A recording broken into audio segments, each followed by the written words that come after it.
Assalamualaikum warahmatullahi wabarakatuh.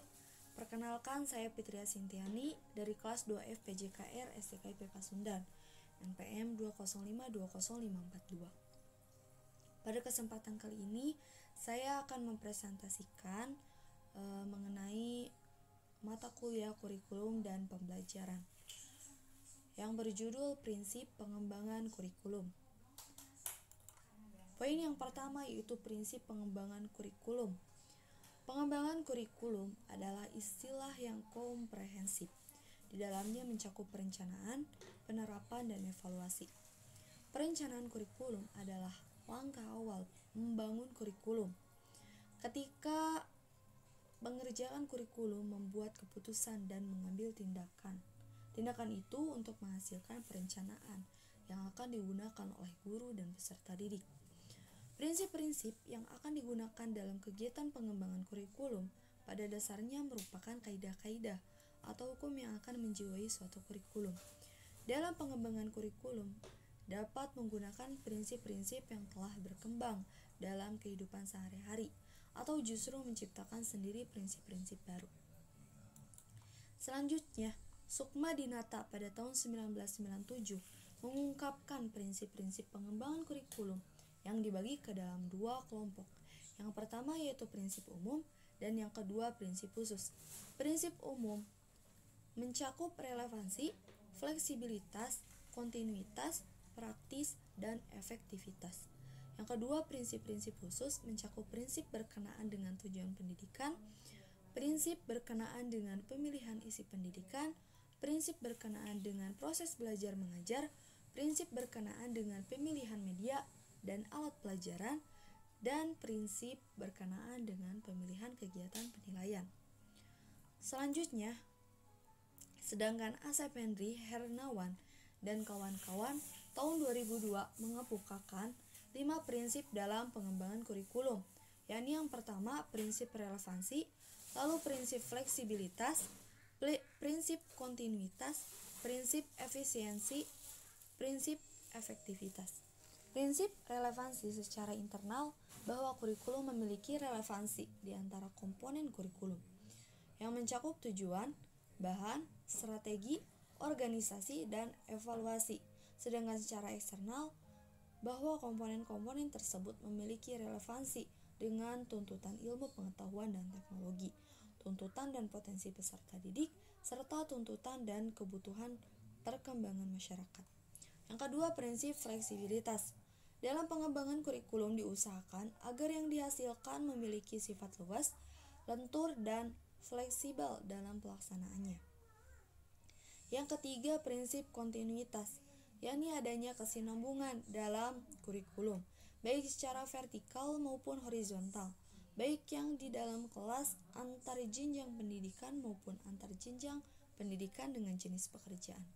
Yang keempat, prinsip efisiensi, yakni mengusahakan agar dalam pengembangan kurikulum dapat menggunakan waktu, biaya, dan sumber yang lain secara optimal, cermat, dan tepat, sehingga hasilnya memadai. Yang kelima, prinsip efektivitas, yakni mengusahakan agar kegiatan pengembangan kurikulum mencapai tujuan tanpa kegiatan yang mubazir, baik secara kualitas maupun kuantitas. Yang kelima, prinsip pengembangan kurikulum yang wajib kita ketahui. Dalam catatan, dalam pengembangan kurikulum tidak hanya melibatkan orang yang terkait langsung dengan dunia pendidikan saja, namun di dalamnya melibatkan banyak orang, seperti politikus, pengusaha, orang tua, peserta didik, serta unsur-unsur masyarakat lainnya yang merasa berkepentingan dengan pendidikan. Nah, prinsip pengembangan kurikulum yang pertama adalah berpusat pada potensi, perkembangan, kebutuhan, dan kepentingan peserta didik dan lingkungannya. Kurikulum dikembangkan berdasarkan prinsip bahwa peserta didik memiliki potensi sentral untuk mengembangkan kompetisinya agar menjadi manusia yang beriman dan bertakwa kepada Tuhan Yang Maha Esa.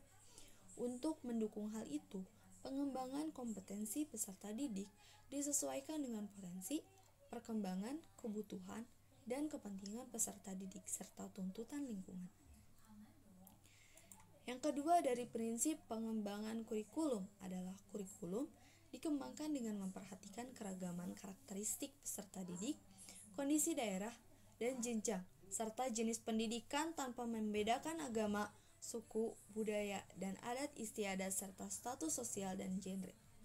Yang ketiga dari prinsip pengembangan kurikulum adalah tanggap terhadap perkembangan ilmu pengetahuan, teknologi, dan seni yang dikembangkan atas dasar kesadaran bahwa ilmu pengetahuan, ilmu pendidik, pengetahuan, teknologi, dan seni berkembang secara dinamis. Yang keempat dari prinsip pengembangan kurikulum adalah relevan dengan kebutuhan kehidupan. Pengembangan kurikulum dilakukan dengan melibatkan pemangku kepentingan, yaitu stakeholders, untuk menjamin relevansi pendidikan dengan kebutuhan kehidupan, termasuk di dalamnya kebutuhan kemasyarakatan, dunia usaha, dan dunia kerja. Yang kelima, menyeluruh dan berkesinambungan.